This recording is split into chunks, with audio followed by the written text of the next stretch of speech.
सभी को मेरा प्रणाम।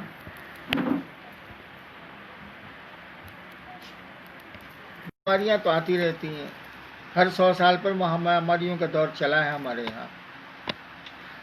ये भी 1920 में चला है, ये भी गुजर जाएगा। एक बचपन में मुझको एक अघोरी ने शमशान में कहा था कि इतने उदास क्यों हो। मैंने कहा बस ऐसे ही। मैं उस समय स्कूल में मैंने देखा है कि फूल जो नहीं खिलते हैं उनसे आप बहुत प्रेम से बर्ताव करिए तो फूल खिल जाते हैं। तो जड़ और चेतन दोनों में शिव का वास है। चेतन में बस इतना ही अंतर है कि वो अपनी इच्छाओं से काम कर सकता है। चेतन अगर पेड़ पौधे हैं तो वो अपनी इच्छाओं से काम नहीं कर सकते, लेकिन समझते हैं वो। आदमी में जो चेतना आई है वहाँ वो अपनी इच्छाओं से काम कर सकता है, वो थोड़ी बहुत अपनी इच्छाओं को लागू करने के लिए स्वतंत्र है। शिव तो दोनों में, शिव का वास तो दोनों में है। जी बहन सपना है नागालैंड से कि मैंने जब सुना कि शिव मेरे अपने गुरु हो सकते हैं तो मैंने शिव को अपना मान लिया, मगर उन्होंने मुझको अपना माना कि नहीं, कैसे पता चलेगा? पहली बात ये कि माना आपने, माना हमने, शिव मेरे गुरु हैं, ये निर्णय हमारा आपका है। तो हमको आपको अगर लगता है कि शिव को हमने गुरु माना है, शिव मेरे गुरु हैं, तो आपके गुरु हैं। मैंने पहले भी कहा था आपसे कि शिव तो हमारे बिल्कुल नजदीक, शिव हम लोगों से दूर नहीं है, हम ही शिव से दूर हो गए। यानी आप अगर मानेंगे तो शिव आपके गुरु हैं। शिव को जिस रूप में, जिस भाव में लेंगे आप, वैसा ही भाव आपके प्रतिफल में मिलेगा, वापसी में मिलेगा। तो गुरु मानेंगे तो ज्ञान मिलेगा, भक्त मानेंगे तो भक्त की जो भूमिका होती है, वहाँ भगवान की जो भूमिका होती है, उस भूमिका में हम आप जाएंगे। तो ऐसा है कि निर्णय हमारा है, सोच हमारी है, संकल्प हमारा है कि शिव मेरे गुरु हैं तो मेरे गुरु हैं। जी भाई धर्मेंद्र कुमार हैं बक्सर से, बिहार, कि गुरुदेव शिव के गृहस्थ आश्रम में जो दिखता है तस्वीरों में कि परम संतुलन देखने को मिलता है, उनके शिष्यों के गृहस्थ आश्रम में संतुलन क्यों नहीं देखने को मिलता है? जो हमको आपको संतुलन दिखता है या असंतुलन दिखता है, जो हम आप महसूस करते हैं घरों में, पहली बात तो ये कि हम सभी अपने अपने कर्म बंधनों से बंधे हैं।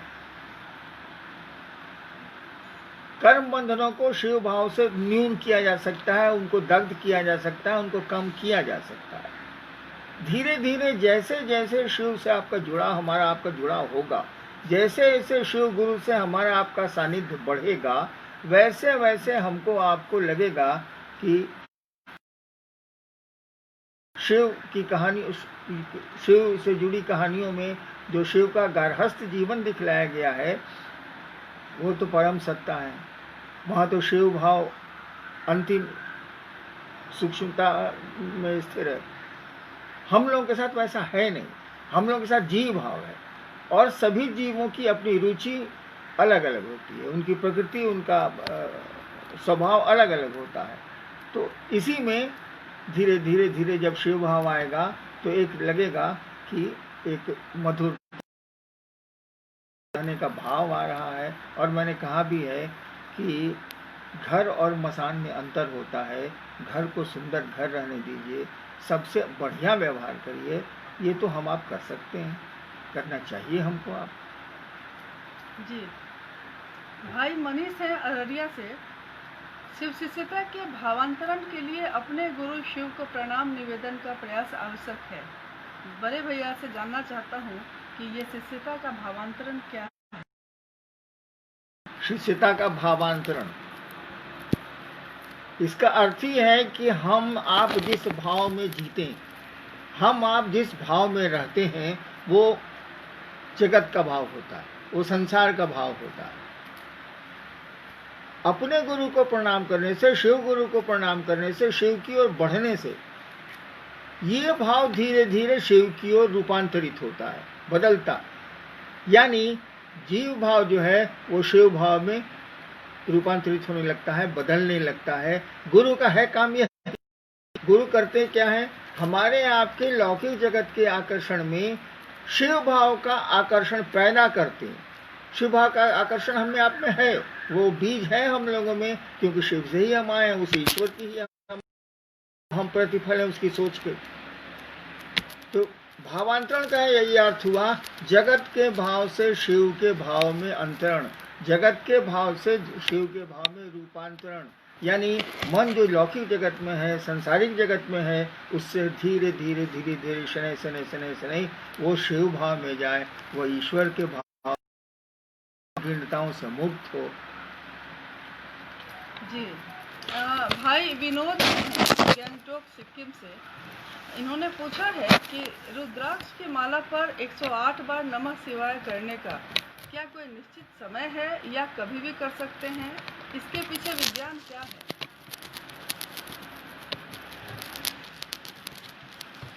रुद्राक्ष की माला 108 दाने की होती है। 108 दाने हमको आपको पता है कि 27 नक्षत्र और 4 दिशाओं के गुणनफल से बनते हैं। यानी समय की गणना आपको नक्षत्रों से पूर्व में की गई है, अब तो घंटा सेकंड हो गया। समय की गणना शुरू से ही, प्रारंभ से ही हमारे यहाँ नक्षत्रों से की गई है। 27 नक्षत्र हैं। दिशाएं मूलतः 4 हैं। कोणिक दिशाएं मिलाएंगे तो अब 10 हो जाएगी, लेकिन वो दिशाएं स्वतंत्र दिशाएं नहीं है। तो 4 दिशाएं हो गई, यानी स्थान हो गया। किसी बात को जानने के लिए कौन सी जगह कहाँ है, इसके लिए चौहद्दी पूछनी पड़ती थी हम लोगों को न्यायालय में, वो जमीन का चौहद्दी बताओ। यानी चौहद्दी बता देंगे आप, 4 दिशाओं में क्या क्या है बता देंगे, तो वो जगह इंगित हो जाएगी। तो हम क्या हैं, हम इस जगह पे रहते हैं, पात्र हैं हम। समय गुजर रहा है, तो समय का और स्थान का पात्र पर प्रभाव है। टाइम, स्पेस एंड पर्सन, यानी समय और स्थान का पात्र पर प्रभाव पड़ता है। इसी और पात्र करेगा नमः शिवाय, मान लीजिए नमः शिवाय कर रहा है, कोई मंत्र जप रहा है। अगर पात्र नमः शिवाय कर रहा है, यानी शिव की पूजा कर रहा है, शिव से जुड़ने का प्रयास कर रहा है, तो ये प्रयास, ये शिव भाव जो उसमें आ रहा है, वह स्थान और काल के को उसके अनुसार तोड़ेगा। ऐसा नहीं कि वो आपके अच्छे कर्मों को तोड़ देगा। जो कर्म फल आप विवश हैं भोगने, परेशानियां हैं, विवश है भोगने को, साधक अपने जप से, अपने एक माला जप से वह अपने स्थान और काल को, और जिस कर्म फल को भोगने की विवशता वो महसूस करता है, उसको वो खंडित करने लगता है। आपको थोड़ी आफियत मिल जाती है, थोड़ी सुविधा आपको जगत में मिल जाती है। इसीलिए एक माला रुद्राक्ष के जप का सिद्धांत बना हुआ है 108 बार। लेकिन 108 बार आपको भाव प्रणाम करने होंगे। जप का हमेशा अर्थ होता है कि मंत्र का चैतन्य आपके साथ हो, मंत्र का अर्थ आपके साथ हो। तो नमः शिवाय का अर्थ है शिव को प्रणाम। अगर 108 बार नमः शिवाय कर रहे हैं आप, भाव हमको आपको लेना चाहिए कि हम शिव को प्रणाम कर रहे हैं, और तभी उसका फल आएगा। और जहाँ तक समय का सवाल है, कब रुद्राक्ष की माला से जप किया जाए, आपको 24 घंटे में पूरी की पूरी आज़ादी है कि जब चाहें तब कर सकते हैं। सुबह कर सकते हैं, शाम कर सकते हैं, रात कर सकते हैं, दिन कर सकते हैं, पूरी आज़ादी है। लेकिन अमूमन 24 घंटे में, यानी आज की सुबह से लेकर कल की सुबह तक, अमूमन एक माला ही नमः शिवाय का जप करना चाहिए। और समय का कोई निर्धारण नहीं है, जब मन करे तब करिए, सोते समय करिए, उठते समय करिए, पूजा करते समय करिए, जप करिए। जी, शिव शिष्यों के तरफ से नेपाल के जो शिव शिष्य हैं, जो शिव संस्था में चलते हैं, ओम प्रकाश जी काठमांडू से हैं, जिन्होंने पूछा है कि हम सबको साहब के द्वारा पता चला कि शिव गुरु हैं, और साहब श्री हरिनंदन जी ने ही हमको 3 सूत्र भी दिए। जिसमें इन तीनों सूत्रों में कहीं भी साहब नहीं है, शिव हैं, तो क्या हम सब साहब के आशीर्वाद के बिना शिव शिष्य बन पाएंगे? जो हमको सूत्र दिए, उस सूत्रधार के बिना हम शिव पहुंच जाएं, ऐसा संभव मुझको नहीं लगता। यानी आप कहना चाहते हैं कि तीनों सूत्रों में मेरा नाम नहीं है और बिना साहब के नाम के मार्ग उन्होंने बताया है, पथ उन्होंने बताया है, क्या हम पहुंच पाएंगे? क्या हम ऊर्जा मिलेगी जिससे हम शिव तक चल सकें? देखिए, आदमी जो स्वयं भोगता है ना, बस वही बात उसके दिमाग में रहती है आजीवन। मैंने शिव को गुरु माना, स्वतः माना, मुझको पता भी नहीं था कि शिव गुरु। अपने निश्चय किया कि मैं मानूंगा क्योंकि तंग आ गया था। उस समय तो मेरा कोई मार्गदर्शक नहीं था, उस समय तो कोई मुझको बताने वाला नहीं था। मैं शिव को गुरु मान के सोचता था कि सब जगह ठगाए ही हैं, पूजा पाठ में यहाँ भी ठगाएंगे, ये तो दिखता भी नहीं है, बोलता भी नहीं है। समझ के उनको गुरु माना था, गुरु समझ के नहीं। मैं नहीं जानता था कि शिव गुरु, कोई साथ नहीं था। अचानक 1 साल के बाद नमः शिवाय आया सांसों पर, धीरे धीरे खुद ब खुद सब कुछ होने लगा। यानी वो अदृश्य सत्ता खुद अपने शिष्यों को गाइड करती है। आप शिष्य तो बनिए, आप उनको शिष्य भाव तो दीजिए, कम से कम ये तो व्यवस्था पैदा करिए कि शिव नहीं कुछ देंगे तब भी यहीं रहेंगे, कहीं नहीं जाएंगे। एक निष्ठता तो पैदा कीजिए। मर जाएंगे लेकिन शिव मेरे गुरु रहेंगे, कुछ मिले या न मिले। एक बार मेरे पिता ने मुझसे कहा, अब तो धरती पर नहीं है, वो डायरेक्टर थे बिहार के शिक्षा विभाग के, इस तरह काम मिलेगा हो शिव गुरु शिव के गुरु बनले बताओ। हमने कहा बाबूजी, बहुत बेटा शराब भी पीता है, बहुत बेटा गंदी आदतें भी होती हैं, और बाप लाख मना करता है और वो कुछ नहीं सुनता। बाप के लिए बहुत बड़ा संकट होता है वो पुत्र, एंटी सोशल होता। तो हमने महादेव महादेव करते हैं, सोच के करते हैं कि बर्बाद होंगे। ऐसे ही जिंदगी कौन आबाद है किसी की, बर्बाद होंगे। और उनको मैं फिल्म का गाना बोलता था कि तेरी महफिल में किस्मत आजमा के हम भी देखेंगे, घड़ी भर को तेरे करीब आके नजदीक आके हम भी देखेंगे। हमने कहा कि महादेव के नजदीक जाके देखते हैं क्या मिलता है। मैं शराब पीता नहीं, मैं नशे खाता नहीं, चलिए यही एक नशा होगा, यही एक शक्ल होगा। तो एक व्यवस्था पालनी होगी, एक लाचारी पालनी होगी, एक संकल्प पालना होगा कि मैंने शिव को गुरु माना है, बर्बाद होंगे तो होंगे। धरती पर गाना में सब है कि कौन सी जेल जाएंगे, कौन सी करेंगे, शासन छोड़ेंगे सोनिया। तेरे प्रेम में धरती के प्रेम में ये हाल है, तो शिव के प्रेम में प्रेम नहीं भी हो, एक संकल्प तो है कि शिव मेरे गुरु, शिव मेरे अपने हैं। और मेरा व्यक्तिगत अनुभव है, मेरा भोगा हुआ यथार्थ है ये कि शिव से अगर आप जुड़ेंगे शिष्य के रूप में, तो मेरा भोगा हुआ यथार्थ है कि वो आपको मार्गदर्शन करते हैं, वो आपको ले चलते हैं, जिस चीज़ की आवश्यकता होती है वो पूरा करते हैं, संकटों से आपको निवृत्त करते हैं। संकटें तो आएंगी ही आएंगी, बिना संकटों के तो भैया कोई काम नहीं होगा। यहाँ संघर्ष में ही फूल खिलते हैं, ऐसे तो फूल नहीं खिलेंगे। गुलाब फूलों का राजा है, कांटे हैं कि नहीं। तो मेरा नाम मैं दे दूंगा 3 सूत्र में अपना नाम, लेकिन क्या शिव के मार्ग में मेरे नाम की आवश्यकता है? क्या महादेव की दुनिया में घुसने के लिए किसी व्यक्ति की आवश्यकता है? हमारा गुरु, आपका गुरु इतना कमजोर है, वो महादेव इतना बलहीन है कि किसी को अपने में मिलाने के लिए किसी दूसरे के संबल की जरूरत है। आई डोंट फील दैट, मैं ऐसा नहीं मानता। इसीलिए तीनों सूत्र में कहीं मेरे नाम नहीं है और मेरा नाम आएगा भी नहीं। मैंने आपको एक आवाज दी है, आओ चलें शिव की ओर।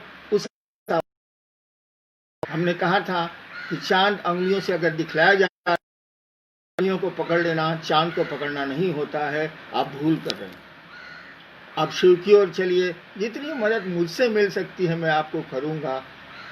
मुझको बीच में मत रखिए, अवरोधक मत बनाइए, आरोहण का सहारा बनाइए। सीढ़ियाँ हमको आप बना सकते हैं, लेकिन मुझको शिव और अपने बीच में खड़ा मत करिए। जी बहन निर्मला हैं कोलकाता से। शिव शिष्य का आचरण दुनिया में कैसा होना चाहिए? शिव शिष्य का आचरण शिव जैसा होना चाहिए, साधु जैसा होना चाहिए। शिव साधुता की पराकाष्ठा है, उनसे बड़ा कोई साधु नहीं है। आप उनके शिष्य हैं, ठीक है, भीतर से वो आवेग नहीं हो रहा, भीतर से वो आवेश नहीं जग रहा है। और हमेशा याद रखिएगा, आदतें स्वभावें, हैबिट इज सेकंड नेचर। हम लोग स्कूल में पढ़ा था ना, हैबिट इज सेकंड नेचर। आदत आप डालते जाएंगे, एक दिन आपका स्वभाव हो जाएगा। विनम्र बनिए, बढ़िया से रहिए, कम से कम। यहाँ तो मैंने देखा है गधे की क्या अप्रोच। मैंने प्रणाम किया था एक गधे को, प्रणाम सर, उसका कान तक नहीं हिला, बड़ी जोर से मैंने चिल्ला के कहा था। यहाँ तो प्रणाम का जवाब नहीं देते हैं शिव शिष्य। ऐसे लोगों को शिव शिष्य हम आप कहते हैं, कहने वाले को गाली मिलनी चाहिए, प्रणाम का जवाब तक नहीं देते हैं। मैंने सही में, मैं आ रहा था एक बार रोड पर, गधा मिला, तो हमने सोचा कि भैया तो मिलता नहीं है जल्दी, आजकल हिंदुस्तान में कमी होते जा रही है। मैंने गाड़ी का शीशा उतार के जोर से चिल्ला के कहा, प्रणाम सर। सब गाड़ी वाला भी मेरा बका गया कि किसको प्रणाम सर कर रहे हैं। और गधा का जो कान गिरा हुआ था, जरा सा हिलाया भी नहीं कि कोई आवाज आई। तो मैंने देखा शिव शिष्यों में कि बिल्कुल ये साले गधे से भी गिरे हुए हैं, प्रणाम का जवाब भी नहीं देते। ऐसा मत करिए भैया। अब शिव के शिष्य हैं, साधुता आप में दिखनी चाहिए, बलात् दिखनी चाहिए। ठीक है, आपको भीतर से साधुता नहीं आई है, कोशिश करिए। हमेशा याद रखिए, हैबिट इज सेकंड नेचर। आदत डालिए, वो आपका एक दिन स्वभाव बन जाएगा। भाई अमित जी हैं गुरुग्राम दिल्ली एनसीआर से। तो साहब से ने पिछली बार चर्चा में कहा कि गुरु आदेश समीक्षात्मक नहीं है। तो बहुत सारे गुरु भाई बहन फोन के माध्यम से चर्चा और घोषणा कर रहे हैं, ग्रुप में भी डाल रहे हैं, जबकि कोरोना महामारी के कारण साहब ने किसी प्रकार की चर्चा बंद रखी। भोजपुरी में मेहरारू से फोन पर बतिया सकेला, असीम चर्चा फोन पर ना कर सकेला। आह बात भाई, फोन पर आप शिव चर्चा कर ही सकते हैं। मैंने मना किया है, जो सरकार कहती है कि आप सोशल डिस्टेंसिंग मेंटेन करें, एक जगह भीड़ नहीं लगाएं, भीड़ जहां है वहां नहीं जाएं, आप मास्क पहने। तो फोनवा पर आपको डर लगता है, फोने पर मास्क पहन के बतियाइए। लेकिन आप दूसरों से बतिया सकते हैं, मेहरारू से बतिया सकते हैं, पति से बतिया सकते हैं, तो शिव के बारे में फोन पर नहीं बतिया सकते। अब मैंने शिव चर्चा तो 30 जून तक रोक दी। 30 जून तक शिव चर्चा रोकने का मानी टेम्पो पर लग के मत जाइए, माइक लगा के भो भो भो भो भो भो भो मत करिए, जमात मत खड़ा कीजिए, जमात में भीड़ मत खड़ा कीजिए, क्योंकि आपके लिए हानिकारक है, हमारे लिए हानिकारक है, समाज के लिए हानिकारक है। ये बीमारी संक्रामक है, एक से दूसरे को फैलती है, इसीलिए मना किया गया। फोन पर बतियाना है, बतियाइए, कौन रोकता? हम लोग नहीं बतियाते। नेक्स्ट जी इससे संबंधित ही है, एक गजेंद्र जी मधुबनी से हैं कि उन्होंने कहा है सब लोगों की तरफ से कि साहब आप स्वस्थ हैं। सारे लोग चिंता कर रहे हैं कि साहब स्वस्थ हैं कि नहीं हैं। 1000 बार कहा भैया। हम बहुत छोटे थे तो मेरे बाबूजी के पास एक पुरानी गाड़ी थी, बच्चा था मैं, दूसरा तीसरा में पढ़ता था, पूर्णिया में। हमेशा खराबी रहती थी, हम लोग बनाते रहते थे, मिस्त्री बनाते रहता था, चलती थी। तो कभी हॉर्न नहीं बज रहा है, कभी उसका सिग्नल नहीं उठ रहा है, कभी डैनवो नहीं, यानी होगी तो खट खुट तो होबे करे। एक मेरे मित्र से हमने पूछा था कि आपकी बड़ी फोर्ड पुरानी गाड़ी है, अभी तो नई लग रही है, चकमक। बोले क्या कहें बउआ, ये गड़िया चलती थी ना रोड पर तो कहती थी हट न तो छिप देव, हट न तो छिप देव। हॉर्न बजता ही नहीं था, गड़िया बोलती थी हट न तो छिप देव। तो मेरी भी वही स्थिति है भैया, हट न तो छिप देव। अब क्या है, कितने दिन रहना है, आप स्वस्थ रहें, आप आनंद से रहें, शिव की ओर बढ़ें, लोगों को शिव की ओर ले चलें, यही कामना है। जी, उन्होंने ही कहा है कि कहा जाता है कि अपने कर्मों का फल भोगना पड़ता है। आज पूरा संसार कोविड-19 से त्रस्त है, तो यह आध्यात्मिक दृष्टिकोण से कौन सा सामूहिक अपराध हो गया जो सामूहिक प्रारब्ध भोगना पड़ रहा है। भविष्य में ऐसे प्रारब्ध से हम कैसे बच सकेंगे, और यह सोशल डिस्टेंस जैसा जो अभी चल रहा है आगे वर्षों तक चलता रहेगा तो शिव चर्चाओं का स्वरूप कैसा होगा। मनोविज्ञान कहता है कि अधिक दिनों तक किसी चीज़ से अलग रहने पर लोग भूलने लगते हैं। देखिए, शिव चर्चाओं का स्वरूप क्या होगा, ये सामूहिक आपदा जो आई है, वैश्विक आपदा जो आई है, ये कौन से कर्मफल का नतीजा हो सकती है। आध्यात्मिक, पहले तो हम लोगों ने सामूहिक कर्म किए हैं, प्रकृति का अनादर करते चले आए हैं, पेड़ों को काटते चले आए हैं, जल स्रोतों को सुखाते चले आए हैं, तो कुछ तो प्रकृति हमको आपको सजा देगी। उसके स्वरूप को बिगाड़ते चले आए हैं, कुछ भी हमने आपने सहयोग करने की कोशिश नहीं की। अब इधर सरकारें प्रयास कर रही हैं, लोग भी प्रयास कर रहे हैं, हम लोग भी प्रयास कर रहे हैं कि जल का संरक्षण किया जाए, वृक्षों को बचाया जाए, अन्यथा एक दिन ऑक्सीजन का सिलेंडर पीठ पर लाद के चलने की स्थिति आएगी जो हम लोगों की संतति को भोगना पड़ सकता। तो हम लोगों ने न्याय किया है, सामूहिक हुआ है, विचार हम लोगों के कुत्सित हो गए, सद्विचारों की कमी आई है, तो इसका प्रभाव तो प्रकृति पर पड़ता है। साधुओं के मजार पर आप क्यों जाते हैं, फकीरों के मजार पर आप हम क्यों जाते हैं? इसलिए जाते हैं कि वहाँ कुछ मुरादें मिल जाती हैं। तो वहाँ फकीर तो अब नहीं है, वो तो 11 साल 100 साल पहले था, 1200 साल 100 साल पहले था।